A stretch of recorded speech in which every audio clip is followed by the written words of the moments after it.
Hello, good evening. Today I will talk about Clauneck. It is a spirit, it is a story to be told, now to say, well, the honor of everyone is, of course, the story and the different elements, no? And I was describing in the other recordings, this is a recording part of a playlist which I created for Clauneck. If you're interested, you can check the description box below. And so going back to Clauneck, no? To say, well, there are different things which are very interested in the elements of his persona, no? To say, well, who is Clauneck, no? The story starts with the name. And then say, well, we don't know yet, no? There's this thing of, well, if the question will not rise, it's meaning like, that's the question, no?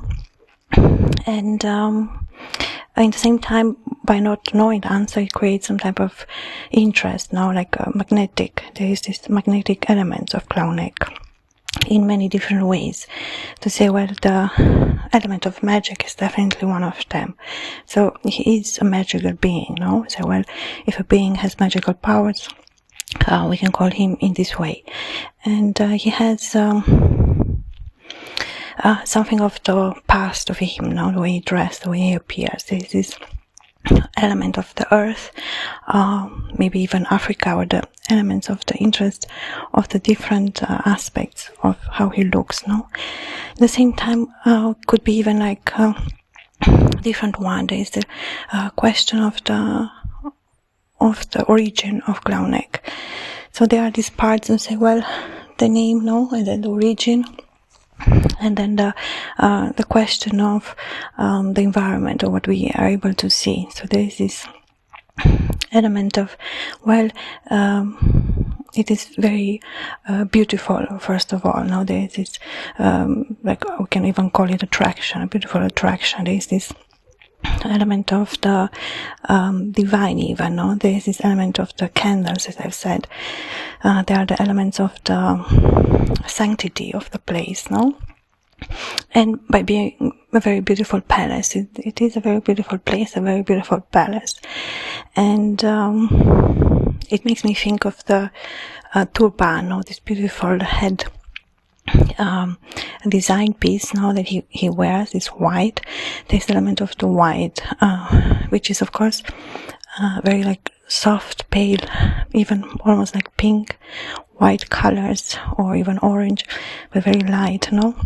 And then elements of the dark aspects of his skin. That's the element of the darkness, the sky night, or this question is, where is the most beautiful sky? No, where is the most beautiful contrast like that with the stars, with the white? So there's this element of contrast as well, which I spoke in the other recordings. And the contrast part of him is very important to say, well, there is a dichotomy, it's called, two different ways, or two different truths, or two different meanings, no? Both equally right. It is something like that, like a parallel elements that fit so well together. And that's two for me, number two, no? The number of the magician. So there is this magician thing that we have seen in his name and in his persona as well. And the question, no, is, well, he could be a prince, no, or a king in that way. That's the way he is, no. Say, well, he doesn't wear that or the crown, or he doesn't have the King Clauneck name in that way, no. But almost to say, well, he is of royal lineage. He has this beautiful lineage that one can see. So there is the story of the original. So we say, well, it is very royal, very beautiful, very interesting aspect of Clauneck. And say, well, the question is not so much the origin or something like that. One can see that he has traveled, that he has wisdom. There is depth in his eyes. There is intensity, no, a power, experience. So there is the element of the king as well in his persona. And the throne, it has these elements of the king as well, the lion, the rose. And they say, well, it is almost like a romantic king or a romantic person or a romantic inclined person. There's this element. Well, there are differences in his personalities, but there are levels to it too. There are nuances to it. That's the colors too in his the way he dressed. So, well, there is this element of the white, of the magic, of the possibility, and then there's this beautiful palette. There's a beautiful palette. There's a beautiful taste. There's we said Clauneck is exquisite. There's the element of exquisite. What exquisite means is from French. It's French word. It means something very pleasurable, something very beautiful, something very good. It's like the best. It's like the cherry on the top. Exquisite. Or very high quality, or something very good, very special. So, well, even his name has this Clauneck. There is a certain power, a certain beauty that comes to his name.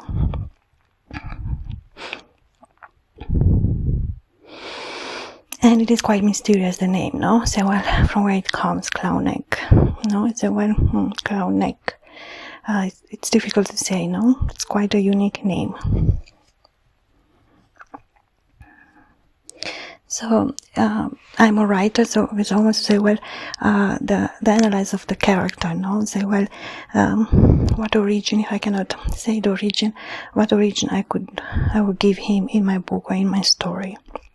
So I think of him as a future character in a story or a grimoire that I want to write. So there is this element of me as a writer, as a thinker, to get closer to him through analyzing him simply, from looking. So there is this element of the eye, of the eyes, It's like a very direct. It's a beautiful element of the eyes, of what the eyes mean the recognition, or to recognize, or to understand, or to see.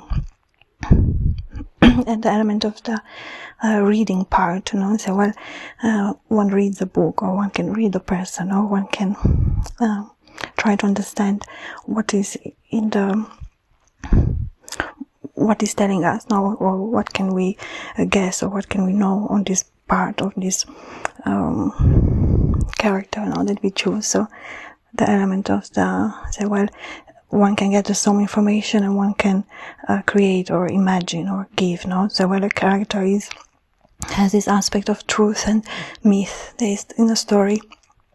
There is always, it moves from truth to myth. There's this element of once it's truth, and then transforms to myth, and then myth carries a different power of the truth that it's carried through the ages. They say, well, mythos, they say it is started with a truth. It is a true story, But in a mythos creation, it is a more higher sacred place. There's this element of the altitude, or of the highlight, To say, one has to understand that not every book is the same book. There are different books, And different genres of books, and different ways to write. So, not every book is the same. Not to say, well, every book has a story, but what type of story, That's the question. Different elements of him. Well, the black hair, for me, that the hair, well, it is dark skin or dark hair, very beautiful, curly, like a dark or brown eyes. This element of the brown or of the dark of the earth, very. It speaks to the element of the plenitude, of something very rich, or very. Something very much, very developed, or very good. There's the element of plus, And the palace too looks very beautiful. Looks like a baroque, like a art baroque, or very classic, very decorated, very beautiful. So it's the element of the palace or the temple or the place of that house, of that beautiful, very beautiful construction. This element of, I would say, contradictory a little bit. One can, as I said, find different elements that are contradictory in the character of him. Say, well, he looks dressed in a certain way or has a different color. This element of from where he comes. This element of a different origin than the place, that palace. So, there has been, as I've said, a travel that Clauneck has taken. There has been a certain story to him. He has a certain story, and that's why I do want to write a grimoire on him. So why, for me as a writer, is enough that the character fascinates me, and then I think, okay, what's the story? What's the part that this character wants to communicate or to tell us or to develop, in which way I can tell the story. And the element of the grimoire, as I've said, it's not a simple book. A grimoire is written in verse. It is in a hymn form, in a poetic form, in a lyrical form. So it has different elements of the intonation, many elements which are stylistically important, but it's like some elements I know because I have written other grimoires, but of course each book is different. So Clauneck said, well, I let it free. How many pages is going to be? It's going to be 200. My most grimoires are around 200 pages. That's like the minimum, and then it can go to 3, 4, 5, 6, 700 pages. Or even more, So there is the element, what type of story I can create, that it is a longer story in some way or another. So say even Clauneck say, well, the character is the story, and there is the element of the search in the book as well, because we start with the character and then we develop it. So it's the story, how the story goes on, how the story develops. It has different nuances to it. And in the way of Clauneck, I say, well, I know for sure I want to write in verse in the same way I have written for my other grimoires. And I will let it free now, so the title will be Clauneck Grimoire, and then I will continue to create a story in this verse form. So it is a stylistically poetic form that tells a story. It is like it fits very well to Clauneck, this element of plus,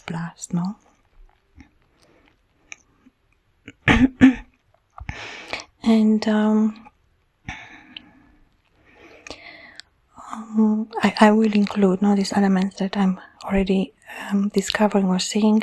I will include that part of his appearance, the part of his the way of his travel or his experiences.